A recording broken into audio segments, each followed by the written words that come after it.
He spent his life crushing competitors and ridiculing the weak, never looking back, until one cruel comment hit the wrong person. The father of the girl he humiliated isn't just any man, but a forgotten rival who spent years preparing his revenge. As his empire crumbles and his influence evaporates, he finds himself confronted for the first time by something he cannot buy: dignity and compassion. Now, the only question that remains is whether he will learn the lesson before it's too late, or if he will continue to be just a king without a kingdom, without purpose and without soul. If this story interests you, subscribe to the channel to receive all our exciting stories. Continuing, Richard Morgan adjusted his Italian silk tie in front of the mirror in his office on the top floor of the majestic Morgan Hotel, New York. From the 40th floor, the city seemed too small for his ego. At 45, he commanded the largest hotel chain in the country, an empire built with the same coldness he had learned from his father. There is no room for the weak at the top, son. The reflection in the mirror showed a tall man with striking features and meticulously trimmed grey hair. His green eyes, which impressed so much in business meetings, carried a hardness that pushed away any attempt at genuine closeness. For Richard, this was never a problem. Intimacy was synonymous with vulnerability. "Mr. Morgan, the car is ready," announced Sarah, his assistant for over a decade. She was one of the few people who could still work directly with him, mainly due to her ability to anticipate his needs and remain absolutely professional. "Is the event really necessary?" he asked, adjusting his shirt cuffs. "St. Christopher's Academy is one of the most traditional schools in New York, sir. Your presence at the charity event will strengthen our institutional image, especially after the negative repercussions of the last restructuring." Richard snorted, remembering the restructuring, a process that resulted in the dismissal of almost 300 employees at once. The media had made a feast of it, but to him, it was just business. Companies didn't grow by keeping dead weight. On the way to the school, Richard answered emails on his tablet, occasionally observing the city through the bulletproof window of his Mercedes. New York was his territory. Each important building housed stories of his conquests, of closed deals, of overcome rivals. St. Christopher's occupied an entire block in the Upper East Side. The historic mansion, with its neoclassical architecture, emanated the same aura of superiority that Richard so appreciated. In the inner courtyard, dozens of families from New York's high society circulated among gourmet food stands and fine crafts. "Richard Morgan," the shrill voice of Margaret Fields, the school's principal, cut through the buzz. "What an honor to have you with us today. Come. We've reserved a special place for the biggest donor of our event." He followed the woman to a VIP area set up near the main stage, where a children's presentation was about to begin. Children dressed in colorful costumes were preparing backstage, some visibly nervous, others overflowing with confidence. "These are our little artists," Margaret explained proudly. "They've been rehearsing for months for this moment." The music started, an orchestrated version of a well-known pop song. The children began a choreography clearly rehearsed to exhaustion. In the middle of them, a more heavy-set girl stood out, not for her grace but for her evident difficulty in keeping up with the movements. Richard observed the scene with growing irritation. The girl was disrupting the harmony of the group, her uncoordinated movements breaking the synchrony. Unable to contain his sharp tongue, he commented out loud, "This is ridiculous. Who had the brilliant idea of putting an elephant dancing ballet?" The comment, louder than intended, provoked, contained laughter in the VIP audience. Some parents shifted uncomfortably in their seats, but no one dared to confront him. The girl, who appeared to be about 10 years old, heard it. Her eyes filled with tears, her hands began to tremble, and in the middle of the presentation, she stopped. The silence that followed was deafening. The girl looked at the audience, then at her colleagues, and finally at a man in the front row who was standing up with open arms. Without hesitation, she ran to him, sobbing. Richard rolled his eyes at the scene. More proof that the world was getting too soft. In his day, children were taught to endure criticism, not run away from it. He checked his platinum watch. He had already wasted too much time there. "Sarah, prepare the car. I have a video conference with investors in an hour." As he headed for the exit, he didn't notice the look of the girl's father, a look that carried not only pain for his daughter, but a sudden recognition and a burning determination. For Richard, it was just another day at the top. Little did he know that he had just planted the seed of his own downfall. The next morning dawned with a legal notification on Richard's desk. Helen, the head of the legal department at Morgan Hotels, waited with a tense expression as he read the document. "A lawsuit for moral and psychological damages." Richard laughed, with disdain, throwing the papers back on the mahogany desk. "Because of a comment at a charity event? Who does this guy think he is?" Helen adjusted her glasses, clearly uncomfortable. "Sir, the amount of the lawsuit is considerable. It's $50 million. Richard rose from his chair, walking to the panoramic window. The morning sun tinged the skyscrapers golden, a reflection of the empire he had built. "And who is the plaintiff in this joke?" "Edward Sullivan." The name hit Richard like a punch to the stomach. His hands gripped the windowsill tightly enough for his knuckles to turn white. For a moment, only the sound of the air conditioning filled the room. "Impossible," he muttered, more to himself than to Helen. "Edward Sullivan disappeared 10 years ago." "Apparently he didn't disappear," Helen continued, leafing through more documents. "He's the father of the girl from yesterday's event. And there's more. He's the CEO of TechVision, one of the largest technology companies in the country currently." Richard turned abruptly. TechVision was a name that appeared more and more in the media, known for its innovations in artificial intelligence. How had he not noticed the connection before? Memories from a decade ago invaded his mind. Edward was a brilliant young man with a revolutionary idea for hotel management systems. At the time, Richard had invited him to be a partner, promising investment and mentorship. The reality was different. While Edward developed the software, Richard prepared his expulsion. On a Friday morning, Edward arrived at the office to find his access blocked and a notification that his shares had been diluted in a meticulously planned legal maneuver. The project he had developed now belonged exclusively to Richard, who implemented it throughout his hotel chain, saving millions. "I want everything about him from the last 10 years, Richard ordered, returning to his desk. "Every move, every business, every detail of his life." Sarah, who had remained silent in a corner of the room, cleared her throat discreetly. "Sir, perhaps we should consider a formal apology. The repercussions on social media." "Apologies?" Richard cut her off with an icy look.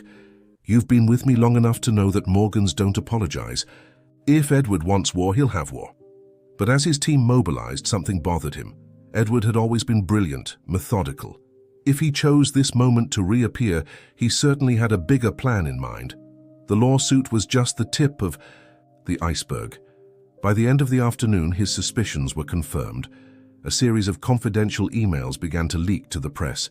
Old documents detailing the maneuver against Edward, manipulated contracts, bribes to inspectors. Every hour, a new bomb exploded. "The investors are nervous," Helen informed, returning to the room after hours on the phone. 3 of them have already signaled their intention to sell their shares before the scandal worsens. Richard poured himself a glass of whiskey, observing the amber liquid intensely. "He planned this for years," he murmured. "Waited patiently until he had enough power, built his own empire in the shadows." "And the girl?" Sarah asked softly.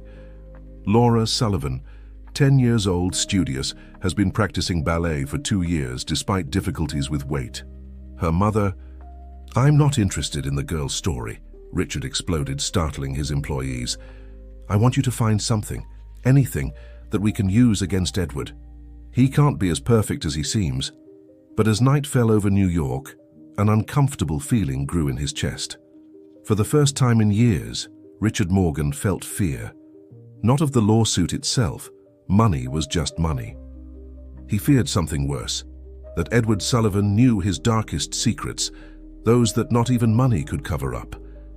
On the other side of the city, in an office as imposing as his own, Edward Sullivan observed the same nocturnal New York, a slight smile on his lips. On his desk, a photo of his daughter Laura smiled innocently. Next to it, an old newspaper report showed a younger Richard Morgan, announcing his revolutionary hotel management platform. "Daddy," Laura's voice brought him back to the present, "do you think I should give up dancing?" Edward turned, facing his little warrior. "Never, my love. People like Richard Morgan need to learn that they can no longer hurt others without consequences. And you, my daughter, will show him exactly that." Breakfast was cooling untouched on Richard's table as he stared stunned at the headlines of the country's major newspapers. Hotel empire built on fraud? Prosecuted ex-partner returns for reckoning. The hidden face of Richard Morgan. In just 1 week, his carefully constructed reputation was beginning to crumble. Sarah rushed into his private office on the top floor of the Morgan Hotel. "Sir, the FBI has just arrived with search and seizure warrants at 3 of our hotels in Los Angeles. Something about irregularities in operating licenses." Richard ran his hands through his graying hair, now slightly disheveled. "How did he manage it? Those documents were in safes. And there's more," Sarah continued, hesitant. "The SEC has opened an investigation into possible tax fraud in our international operations. The company's stock has fallen 15% just this morning." On the other side of the city, Laura Sullivan was preparing for another ballet class. Her father watched her with pride as she carefully arranged her new ballet slipper. "Are you sure you want to go today, princess? We could stay home, watch your favorite movies." Laura looked up, determined. "No, Dad, Miss Beatrice said I have real talent. I just need to try a little harder." Edward smiled, but his heart tightened at seeing the shadow of insecurity in his daughter's eyes. Since the easy-to-un-oh incident at the charity event, she had alternated between moments of fierce determination and deep sadness. "You know, Laura, when I was younger, I also faced people who tried to put me down, who laughed at my dreams." "Like Mr. Morgan?" she asked, surprising her father with her insight. Edward took a deep breath. "Yes, like him. But you know what I learned? That our strength doesn't come from what others think of us. It comes from—" Here he gently touched his daughter's heart. At the dance academy, Beatrice, a former ballerina from the New York City Ballet, conducted the class with special dedication. She had noticed Laura's unique potential, her expressiveness, her natural musicality. The extra weight was just a technical challenge to be overcome. "Laura, dear, come here," Beatrice called after class. "I have a proposal for you. Registrations are open for the National Youth Dance Competition. I'd like you to participate." The girl's eyes shone for a moment but soon dimmed. "Me? But I'm not like the other girls." "Exactly," Beatrice smiled. "You're unique, and that's why you'll stand out." Meanwhile, in Richard's office, the situation was worsening. Helen, the lawyer, presented more worrying news. 3 of the largest suppliers cancelled their contracts this morning. They cite concern about their institutional image, and the Hotel Workers' Union is demanding an independent audit of all our operations. Richard punched the table hard. That miserable, he planned all of this. Every move, every attack. How didn't I see it before? TechVision isn't just a technology company, it's a weapon aimed at me. "Sir," Sarah intervened, "perhaps we should consider a different approach. A conciliation." "Conciliation?" Richard thundered. "You don't understand. This isn't about money, it's about revenge. Edward wants to destroy me as he thinks I destroyed him years ago." At that moment, his cell phone vibrated with a message. It was a video. When he opened it, he saw Laura dancing in her ballet class. The accompanying message was simple. "She is stronger than you will ever be." Richard felt something strange in his chest. For the first time in years, it wasn't anger or frustration consuming him. It was something different. Shame? Regret? No, impossible. Feelings were for the weak, his father had always said. At night, in his empty apartment at the top of the hotel, Richard poured himself another whiskey. The lights of New York blinked below, as always, but something had changed. His empire, built with such coldness and calculation, was beginning to show its first cracks. And in the silence of the night, an uncomfortable question echoed in his mind. Was all his success, all his power, worth the price others had paid for it? In her room, Laura rehearsed her dance steps once more. In the mirror, she saw not only her reflection, but also the image of a girl determined to prove that her strength came from within. Without knowing it, she had become the catalyst for a transformation that would affect not only her own life, but also that of the man who had tried to diminish her. The board of shareholders of Morgan Hotels was in an uproar. In the meeting room on the 40th floor, tense faces stared at Richard, who for the first time in his career seemed cornered. The numbers projected on the screen didn't lie. The company's stock had plummeted 45% in 2 weeks. "This is unacceptable, Morgan," vociferated Charles Abbott, one of the oldest investors. "First the scandals in the media. Now we discover that half of our international contracts are under investigation. How did you let this happen?" Richard maintained a rigid posture, but his hands, hidden under the table, trembled slightly. "Gentlemen, this is just a passing storm. Edward Sullivan is using dirty tactics to—" "Sullivan?" interrupted Miranda. "Torres, the only woman on the board besides Helen. The same Edward Sullivan who you assured had left the company due to incompetence 10 years ago. The one who now runs one of the largest technology companies in the country." The silence that followed was deafening. Richard tasted the bitter irony. His own lies from the past were now coming back to haunt him. On the other side of the city, at TechVision, Edward was meeting with his strategy team. Monitors displayed detailed graphs of Morgan Hotels' operations, each vulnerability carefully mapped over the years. The financial system detected irregularities in 60% of offshore transactions, reported Mark, his financial director. "The IRS has already been notified." Edward nodded, his eyes fixed on an old photo on his desk, him and Richard smiling on the day they signed their partnership. "And the employees? They've started talking. 3 former managers have already confirmed the bribery scheme. The press is having a field day." Meanwhile, at the dance academy, Laura was facing her own challenges. Beatrice had choreographed a special piece for her in the competition, something that highlighted her unique expressiveness. "Breathe, Laura," Beatrice gently instructed. "Let the music flow through you. Your strength isn't in perfect movements, it's in the emotion you convey." Laura closed her eyes, concentrating. The malicious comments still echoed in her mind, but something new was growing inside her, a determination that went beyond dance. At the hotel, Sarah rushed into Richard's office, interrupting his attempts to contain the damage. "Sir, you need to see this." On her laptop screen, a viral video was spreading across social media.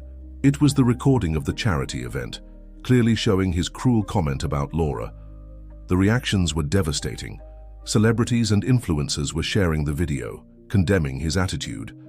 Hashtags like "Richard Morgan cancelled" and "Laura Warrior" dominated the trends. "This will be nothing more than a storm in a teacup," he declared, more to himself than to Sarah, but his voice betrayed his uncertainty. At night, alone in his apartment, Richard was surprised by an unexpected call. It was his sister, Betty, whom he hadn't spoken to in years. "How could you, Richard? That girl, she's the age Marina would be." The name of his niece hit Richard like a punch. Marina, Betty's daughter, who had passed away prematurely after a long battle with a serious illness. The last time he saw her, she was dancing exactly like Laura. "Don't come at me with sentimentality, Betty," he responded dryly, but his voice faltered. "You've changed so much, my brother. Dad got what he wanted. He turned you into a copy of him, but there's still time to be different." Richard hung up the phone abruptly, but Betty's words kept echoing in his mind. On his desk, the computer screen still showed the viral video. His eyes fixed on Laura, on her determined face before his cruel words hit her. The next day, during a tense meeting with foreign investors, Richard was surprised by even more alarming news. TechVision had just launched a revolutionary hotel management system, far superior to what he had stolen from Edward years ago. Major international chains were already showing interest in migrating to the new platform. "It's checkmate," Helen murmured, watching Richard loosen his tie, visibly shaken. "He's not just destroying your past, he's eliminating your future." For the first time in his life, Richard Morgan felt the real weight of his choices. It wasn't just his empire that was crumbling, it was an entire life built on lies and cruelty.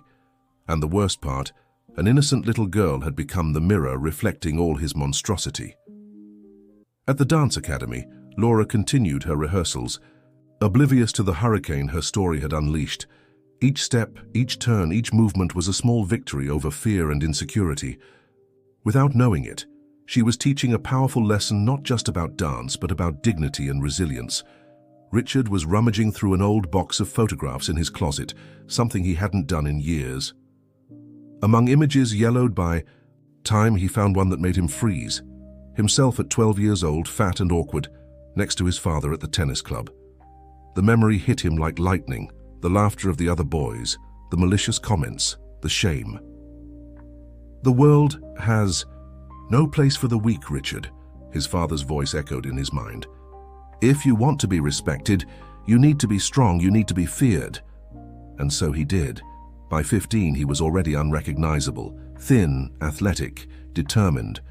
But along with the fat, something else had been lost: his ability to feel empathy, to truly connect with others. The phone rang, interrupting his reflections. It was Helen. "Mr. Morgan, we found something peculiar. Edward Sullivan wasn't alone when he developed the original system. There was a third person involved." Richard frowned. "What do you mean?" "Angela Sullivan, she was his wife at the time. From what we've discovered, she was a brilliant programmer. In fact, part of the original code was hers." The name caused a strange discomfort in Richard. Angela. Yes, he remembered her. A determined woman who always looked at him with suspicion during meetings. "And where is she now?" he asked, trying to keep his voice steady. "Sir, she's no longer with us. She suffered a car accident shortly after the scandal with Edward. Laura was only a few months old." The weight of this revelation made Richard sit heavily in his armchair. His actions hadn't just destroyed a company, they had shattered an entire family. At the dance academy, Laura was rehearsing her choreography for the competition when a sudden dizziness made her stop. Beatrice ran to support her. "Are you all right, dear? Have you been eating properly?" Laura nodded weakly, but her face was pale. Edward, who was watching the rehearsal, approached worriedly. "I think we better take you to the doctor, Princess. This is the third dizzy spell this week." "No, Dad. The competition is in 3 weeks. I need to train." The determination on Laura's face was identical to Angela's, Edward thought. The same strength, the same resilience, but also the same stubbornness that sometimes prevented her from recognizing her limits. Meanwhile, in the Morgan Hotel's meeting room, another bomb exploded. Miranda Torres, the board member, had discovered compromising documents. "Did you know that Angela Sullivan tried to contact us before the accident?" she questioned the board. "There are emails. She wanted to report irregularities, warn about risks in the system." Richard felt his blood run cold. He remembered those emails. At the time, he ordered them to be ignored, classifying them as desperate attempts by a bitter woman. Sarah, who was following everything in silence, noticed the change in her boss's posture. For the first time in 15 years, she saw something different in his eyes. Could it be remorse?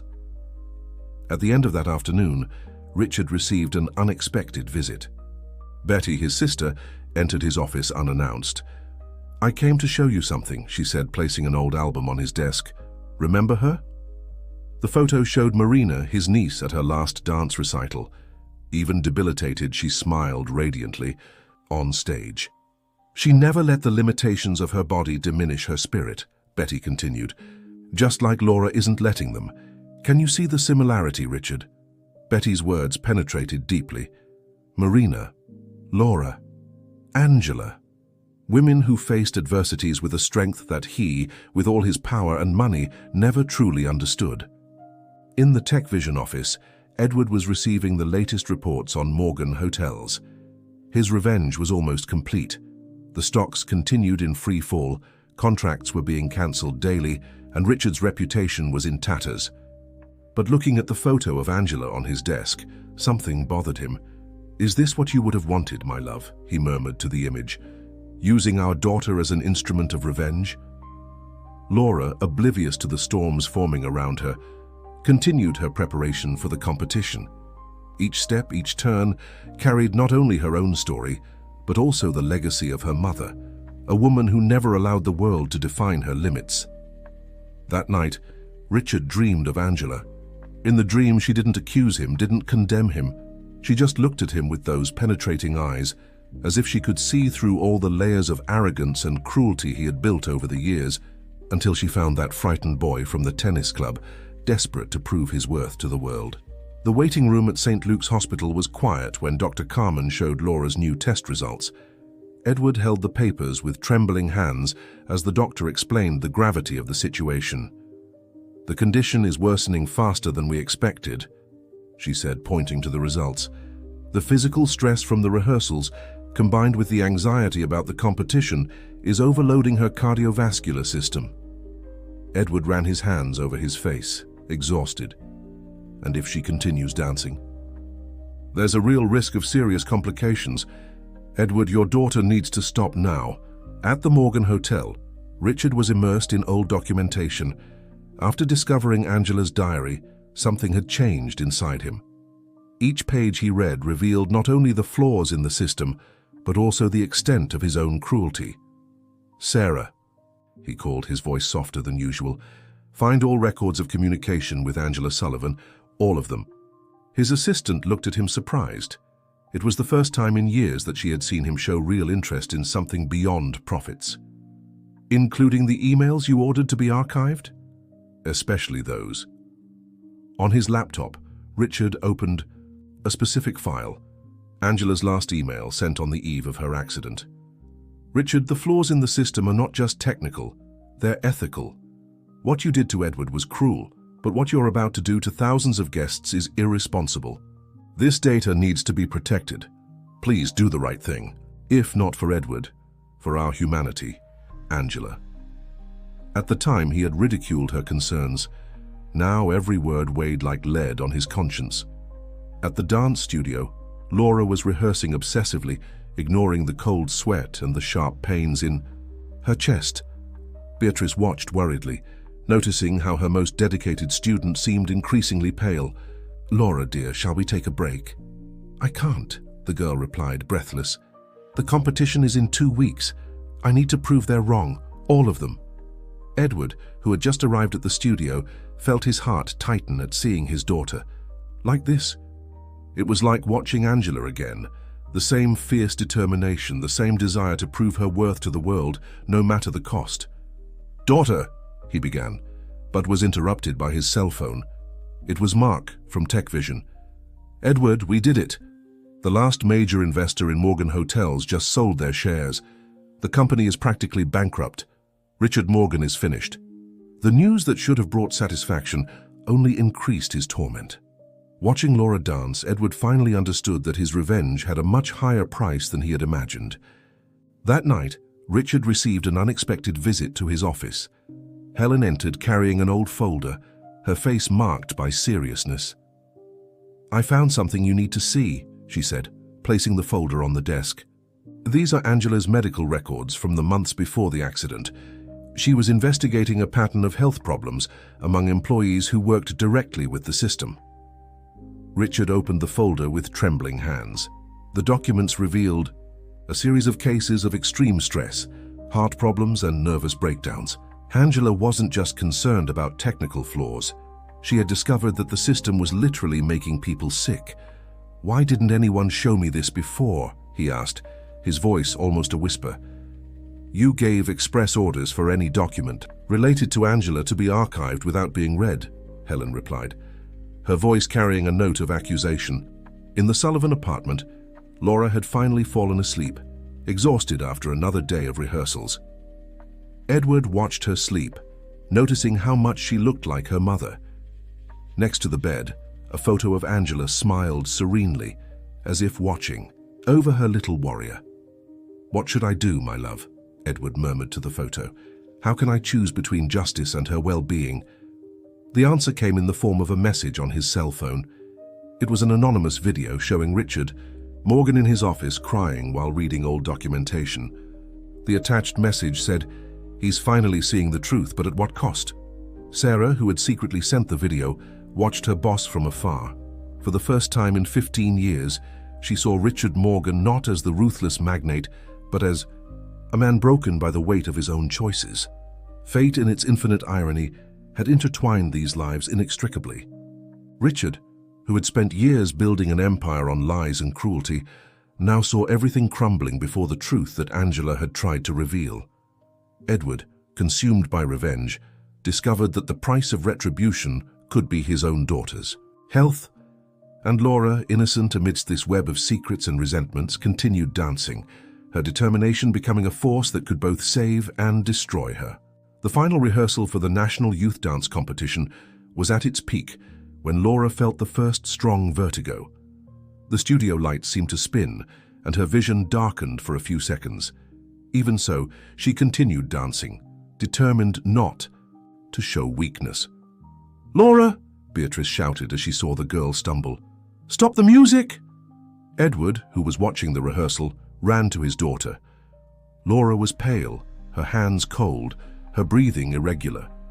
Within minutes, an ambulance arrived at the studio. At St. Luke's Hospital, Dr. Carmen examined Laura with evident concern. "Her heart is overloaded. We need to admit her immediately for monitoring." Edward held his daughter's hand, silent tears running down his face. "I should have stopped this before," he murmured. "Dad," Laura whispered, her voice weak but determined, "I can't give up now. The competition is in 3 days." "Laura, my love, there are more important things than proving something to others." At the Morgan Hotel, Richard was receiving the latest news about the collapse of his empire. The stock exchange had suspended trading of the company's shares after a historic fall, but for the first time, the numbers weren't his main concern. On his desk, Angela's documents formed an impossible-to-ignore web of evidence. The system he had stolen and hastily implemented not only had security flaws, it was fundamentally flawed, designed to prioritize profits over human well-being. "Sarah," he called, his voice laden with an unusual emotion, "I need you to get in touch with Edward Sullivan." His assistant looked at him perplexed. "Sir?" "I'm not asking, Sarah. It's an order and a necessity." Meanwhile, at the hospital, Edward received a call from Mark. "The data Angela discovered, it's worse than we imagined. The system not only compromised guest security, it affected the health of hundreds of employees over the years." Edward closed his eyes, feeling the weight of the revelation. Angela had died trying to expose this truth, and now his own daughter was in a hospital bed, an indirect victim of a revenge that had consumed years of their lives. In the hospital corridor, Betty was walking nervously when her phone rang. It was her brother, Richard. "How is she?" he asked, surprising Betty with the genuine concern in his voice. "Not good, Richard. The doctors are worried about her heart." There was a long silence on the line, broken only by Richard's heavy breathing. "Betty, you were right. About everything. About me." In Laura's room, Edward was holding his sleeping daughter's hand when he received an unexpected message. It was an email from Sarah, Richard's assistant, containing all the documents Angela had gathered, including her complete diary and evidence of the system's flaws. Along with it was a note from Richard. "Edward, Angela tried to save us from ourselves, not just you or me, all of us. I was too arrogant to listen, too cruel to care. The price of that arrogance was too high, and it keeps growing. Your daughter doesn't deserve to pay for my mistakes. No child does. I'm prepared to make a full public confession about the theft of the system, about Angela, about everything, not out of fear of your revenge, but because it's the right thing to do. The only thing I ask is the chance to do it my way, in a way that can truly fix what I broke." Edward read the message several times, his hands trembling. Next to the bed, Laura's heart monitor kept its steady rhythm, each beat a reminder of what really mattered. That night, Richard remained in his office drafting an extensive document. It wasn't just a confession. It was a detailed plan to deactivate the faulty system, compensate the victims, and rebuild something better, something Angela would have approved of. Sarah discreetly observed him, noticing how different her boss seemed. The arrogance had given way to something deeper, more human. For the first time, she saw in him traces of the boy from the old photo, the one who had not yet learned to hide his humanity behind a mask of cruelty. At the hospital, Laura woke up briefly, finding her father asleep in the chair beside her. On the silent TV in the room, a news report showed images of the Morgan Hotel. She didn't fully understand what was happening, but she felt that something important was changing. "Mum," she whispered to the photo of Angela on her nightstand, "I think I finally understood what you always said about true strength. It's not about not falling. It's about why we get back up." The conference room at the Morgan Hotel was packed with journalists when Richard Morgan stepped up to the podium. For the first time in his public life, he wasn't wearing his usual Italian suit. A simple blue shirt and dress pants replaced his traditional armor of power. 20 years ago, he began, his voice firm despite the contained emotion. "I made a decision that changed many lives. At the time, I convinced myself it was just business. Today, I know it was much more than that." The cameras flashed incessantly as Richard revealed the whole truth about the theft of the system, Edward's expulsion, and Angela's ignored warnings. With each revelation, decades of lies crumbled. "But the worst crime wasn't against Edward Sullivan or our company," he continued. "It was against Angela Sullivan, a brilliant woman who tried to warn us about the real risks of the system. We ignored her warnings. I silenced her, and the consequences of that arrogance affected hundreds of lives." At the hospital, Edward watched the live broadcast on his tablet, sitting next to Laura's bed. His daughter slept peacefully, her condition finally stabilized after days of tension. "Is Mr. Morgan crying, Dad?" Laura asked, slowly waking up and looking at the screen. Edward observed the image. Tears indeed ran down the face of the man he had spent years hating. "Sometimes," he answered softly, "people surprise us, Princess." At the press conference, Richard announced concrete measures. "Effective immediately, I am stepping down from the presidency of Morgan Hotels. The entire current system will be deactivated and replaced by a new platform, developed in partnership with experts in occupational safety and health." The audience murmured, shocked by the revelations. Sarah, in a corner of the room, smiled discreetly. Finally, her boss had found his lost humanity. "Furthermore," Richard continued, "I am creating a foundation in Angela Sullivan's name. Its goal will be to promote ethics in technology and support young talents who, like her, have the courage to question established systems." At the hospital, Dr. Carmen examined Laura's latest tests. The condition is improving significantly since she stopped the intense rehearsals. With proper treatment, there's no reason why she can't return to dancing at the right time. Laura squeezed her father's hand. "You know, Dad, I think I understood something important. Dancing isn't about proving anything to anyone. It's about expressing yourself, about being who you are." Edward kissed his daughter's forehead, recognizing in her words Angela's wisdom. At that moment, his cell phone vibrated with a message from Richard. "The Angela Sullivan Foundation will have a special program focused on inclusive dance. I'd like Laura to be our first beneficiary when she's recovered, not as compensation, but as recognition of her talent and determination." Betty, who had just arrived at the hospital, brought news from the dance academy. "The competition has been postponed for a month. The organization heard about Laura's story and decided to make it more inclusive, with new categories and evaluation criteria." At the end of the press conference, Richard made one last announcement. "I learned the hard way that true success isn't measured by money or power. Angela tried to teach me that. Her daughter Laura, even without knowing it, also taught me. Today I don't ask for forgiveness. I know some actions go beyond that. I only ask for the opportunity to make the difference I should have always made." That night, in his now almost empty office, Richard found one last old photo, him and Edward, young and smiling, on the day they met. Next to it, he placed a recent photo of Laura dancing, her face illuminated by the same passion he had seen so many times in Angela. Sarah entered silently, bringing the last documents to sign. "You did the right thing," she said softly. "No," Richard replied, looking at the photos. "I've just begun to do what I should have done a long time ago." In the hospital room, Laura fell asleep holding her mother's photo. Edward watched his daughter, realizing that the revenge he had so desired had transformed into something much more significant, a chance for real change, not just for Richard or for him, but for everyone involved.